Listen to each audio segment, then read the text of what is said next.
Evening 100 days weight loss சேலஞ்சில் இன்றைக்கி டே 42. இன்றைக்கி என்னுடைய வெயிட் வந்து 80.4 kgs இருக்கிறேன். நேற்றை விட வந்துட்டு ஒரு 100 grams வந்து இன்றைக்கி அதிகமாக இருக்கிறேன்.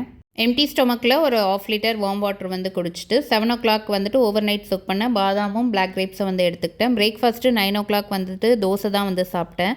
இன்றைக்கி மெனு வேறு தான் இருந்துச்சு. இந்த சட்னி தாளிக்கும் போது வரும்ல ஒரு வாசனை, அதில் வந்து டெம்ட் ஆனதுனால தோசை, சட்னி, 2 முட்டை போட்டு ஆம்லேட், அது கூட பாதி ஆப்பிள் வந்து எடுத்துக்கிட்டேன். ஒரு சின்ன தோசை தான், வித்தவுட் ஆயிலில் தான் வந்து சாப்பிட்ருந்தேன். 11:30க்கு வந்துட்டு மோர் வந்து குடிச்சிருந்தேன். கொஞ்சமாக தயிர், வீட்டில் போட்ட தயிர் தான். அது கூட வந்துட்டு ஒரு 200 ml வாட்டர் ஆட் பண்ணி வந்து மோர் தான் வந்து குடிச்சிருந்தேன். லஞ்சுக்கு 2:30க்கு வந்துட்டு கேரட் கேப்சிகம் போட்டு பொரியல், கீரை பொரியல், அது கூட வந்துட்டு 3 பீஸ் ஃபிஷ் ஃப்ரை வந்து எடுத்துக்கிட்டேன். வெயிட் லாஸில் ஃபிஷ் ஃப்ரை எடுக்கக்கூடாதுன்னு சில பேர் சொல்கிறீங்க. நான் வந்து எனக்கு சின்ன வயசுலேருந்தே, நினைவு தெரிஞ்ச நாள்லேருந்தே எல்லா நாளைக்கும் மீன், அப்படி இல்லைனா முட்டை வந்து கம்பல்சரியாக வந்து சாப்பிட்ருவேன். அதை இப்போ திடீர்னுலாம் மாற்ற முடியாது. என்ன ஒரே ஒரு டெக்னிக்னால், இந்த பொரியல்லாம் சாப்பிட்டுட்டு அதுக்கப்புறம் இந்த ஃபிஷ் ஃப்ரை சாப்பிடுவேன். ஸோ அதனால் ஓவர் ஈட் பண்ணுறதை கம்மி பண்ண முடியும். இன்னொன்று வந்து எனக்கு பிடிச்ச ஃபுட்டை சாப்பிட்றதுனால என்னால் வெயிட் லாஸில் கன்சிஸ்டண்ட்டாக ஃபாலோ பண்ண முடியுது.